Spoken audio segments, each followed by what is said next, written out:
Hi friends, my name's Tammy and this is my booktube channel, Believe in Yourself. And I wasn't going to have another video up until Monday morning because I was just going to take Christmas week off.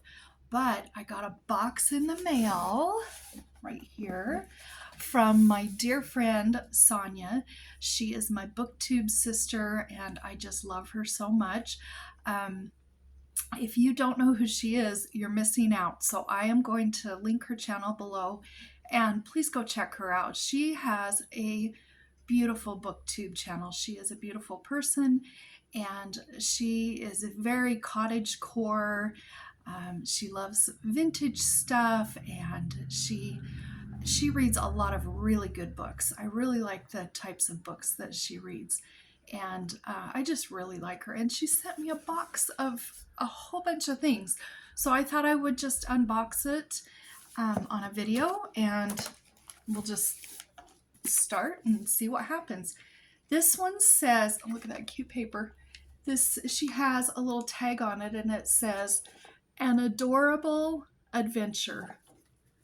And I'm not very good with paper, but I am going to try and cut out this part and save it as my bookmarker for this book. Oh, she taped it up good. I just gotta make sure I don't tear the wrong part because I do want to keep that tag. Oh, look how cute! The Many Reflections of Miss Jane Deming by J. Anderson Coates. Oh, that's a Tammy book for sure. It says, Washington Territory is just the place for men of broad mind and sturdy constitution, and girls too, Jane figures, or Mr. Mercer wouldn't have allowed her to come on his expedition to bring unmarried girls and Civil War widows out west. Jane's constitution is sturdy enough. She's been looking after her baby brother ever since Papa was killed in the war, and her young stepmother, excuse me, had to start working long days at the mill. The problem, she fears, is her mind. It might not be suitably broad because she had to leave school to take care of little Jer. Still, a new life awaits in Washington Territory, and Jane plans to make the best of it. Except Seattle doesn't turn out to be quite as advertised. In this rough and tumble frontier town, Jane is going to need every bit of that broad mind and sturdy constitution, not to mention a good sense of humor and a stubborn streak a mile wide. Oh, I think this sounds great. Thank you so much, Sonia. You know I love these kind of pioneerish books and people going to settle land that not very many people are living in. And oh, I just can't wait for this. Thank you so much. That one will be great, and I think that will be great to read to the girls too. Just look at that cover though. Isn't that pretty? Okay. Oh, and I have a card here. I did open the card. I won't read what's inside, but that's a really pretty card. And we have another book here, and it says, I know Mom likes this author. Now, if you didn't know this, my mom and dad adopted her. So we call each other our sisters because she's been adopted into our family. My mom and dad really, really like her a lot. Oh my gosh, I love Phyllis Whitney. Hunter's Green. I have not read this. My mom did really love Phyllis Whitney, and at one point I think she had all of her books, and I think she's probably read all of them. I have not read very many, but isn't that great? And there's a picture of her on the back, Phyllis Whitney, and let's see. This is, okay, I'll just read two little paragraphs. The acknowledged American master of romantic suspense surpassed herself in this deadly game of terror, played out against the contrasting backgrounds of a traditional English estate and the modern gaming rooms of New London.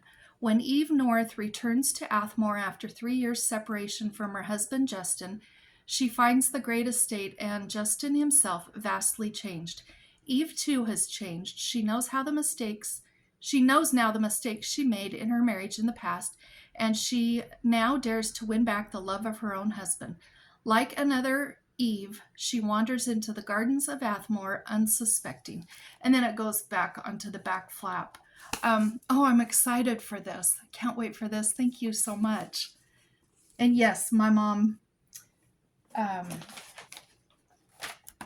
Okay, I got to put my papers with the books, or I won't remember which one goes with which. So sorry about that. Okay, then she sent this one. It said, I thought these could be fun with the grands and nostalgic. Oh, what could this be? Let's see. Where can I open it at? Sonia, you like tape. I can't find a place to start. There we go.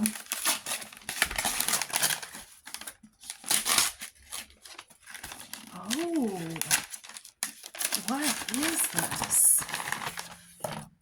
Pac-o-Fun, the only scrap craft magazine. Oh my gosh. There are a whole bunch of little magazines with crafts to do with kids. Oh, how amazing. This one's from December of 1962. And, they're all... Okay, I gotta take this little ribbon off of here. Look at these. There's that one. This one is September of 62. Oh, look how cute this is. February of 68. Oh, yes. The girls and I will have so much fun with these.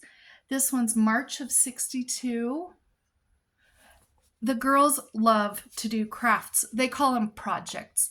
And they're always saying, do you have a project for us? Do you have a project for us? Because they know I like to do crafts too. April of 62. November of 62. Oh my gosh, look at that dog. Isn't that fun? And we've got this one, January of 61. Oh, look how cute those are.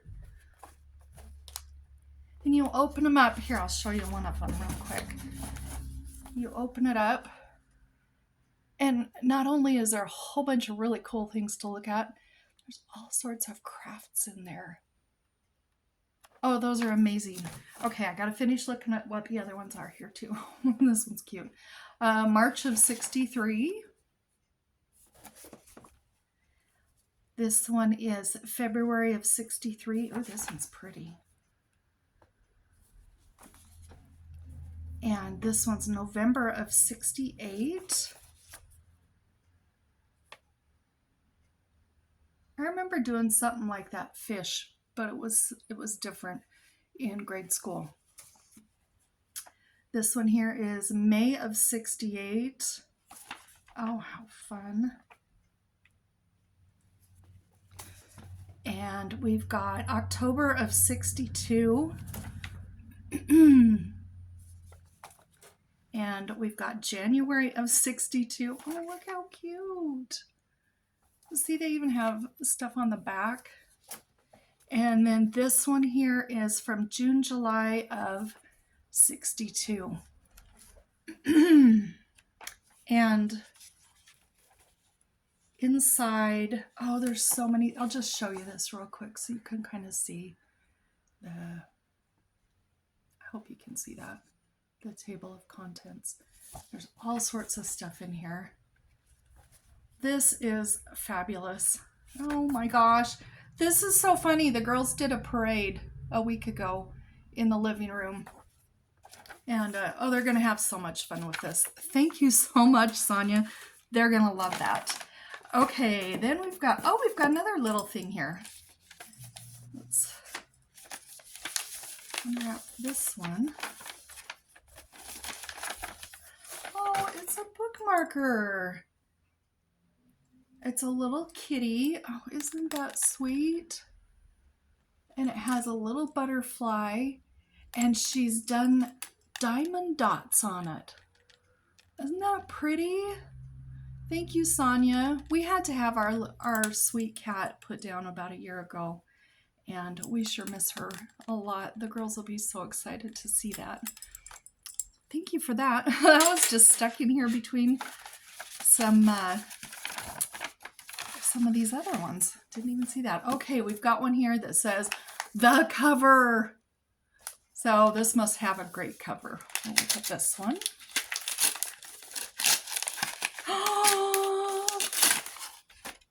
It's Mary Stewart. Guys, I'm so excited. Oh my gosh. I haven't read this one either. Look at this. This Rough Magic. Oh, isn't that beautiful? It's got Mary Stewart on the back. I've only read one Mary Stewart book. My mom and dad both really like her books. And I have one other one called, I think it's called Rose Cottage.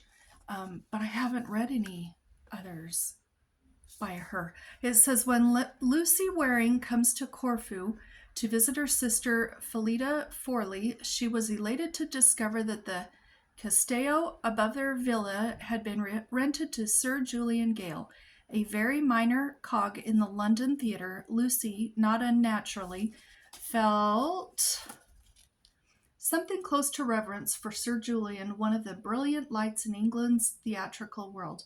But any hope of meeting him was quickly dashed by Phil, who indicated with uncharacteristic vagueness that not all was well with the great man, and his composer's son Max discouraged visitors, particularly strangers.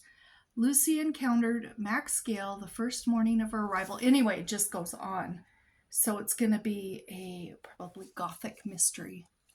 That is so cool. What year is this? This is beautiful. Gotta look up the year real quick.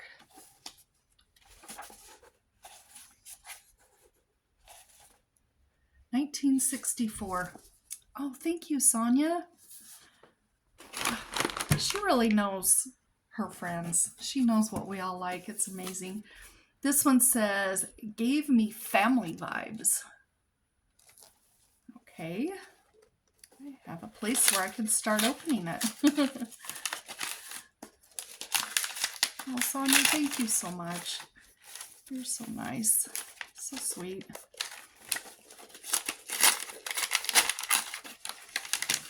Girl, next Christmas I'm sending you a case of tape because you like tape. Oh, Eugenie Hill. This is A More Innocent Time. Okay, gotta read the inside of this. This sensitively written novel presents the moving story of a young man's passion for an older woman. It begins when Agnes Vale takes a temporary teaching post at a boys' school in southern England. In this enclosed monastic environment, her warmth and femininity have a considerable impact on both the masters and the boys. She, in turn, is intrigued by her pupils, particularly by 11-year-old Gough Willoughby, a handsome, accomplished boy from a distinguished family, and by his cynical and worldly Greek friend, Andrew somebody that I can't pronounce. Later, staidly married and living nearby, Agnes encounters Gough again.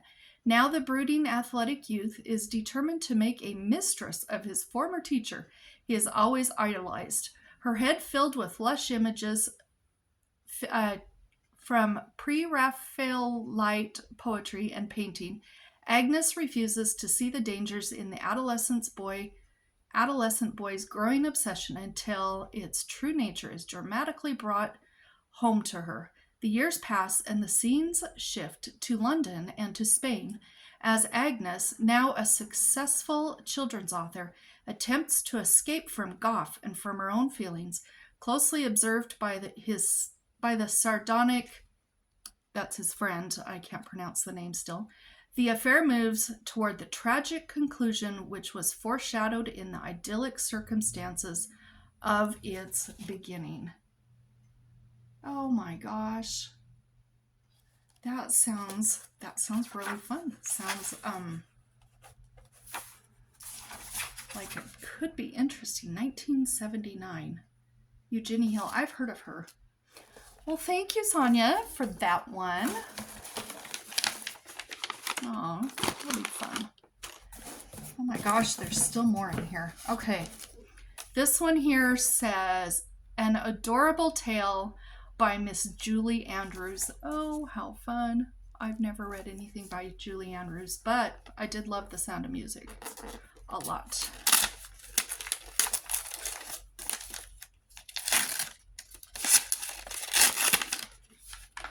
What is this? Oh, this has been on my list, my wish list. It's called Mandy by Julie Edwards. Oh my gosh, how fun. Mandy has a wonderful secret. A home of her own. For 10-year-old Mandy, the old stone orphanage was the only home she remembered. Matron Briddy was kind to her, but there were 30 children to look after, and sometimes Maddie felt there was something missing. One day, Maddie climbed over the high orphanage wall and found a tiny deserted cottage in the woods. Here at last was her very own home. All through the spring, summer, and fall, Mandy worked to make it truly hers. Sometimes she borrowed things she needed from the orphanage. Sometimes, to guard her secret, she even lied. Then one stormy night at the cottage, Mandy got sick and no one knew how to find her, except a special friend she didn't know she had. Oh, I am so excited about this. Did I show you the cover? I don't know if I did. Isn't that beautiful? I have wanted to read this. I have wanted to read that. That was so cool. Thank you. And I have one more thing here. It says, I think Mom mentioned she liked this author. Well, we'll see, and I'll tell you. Actually, Mom, I'm sure you're watching, so you can...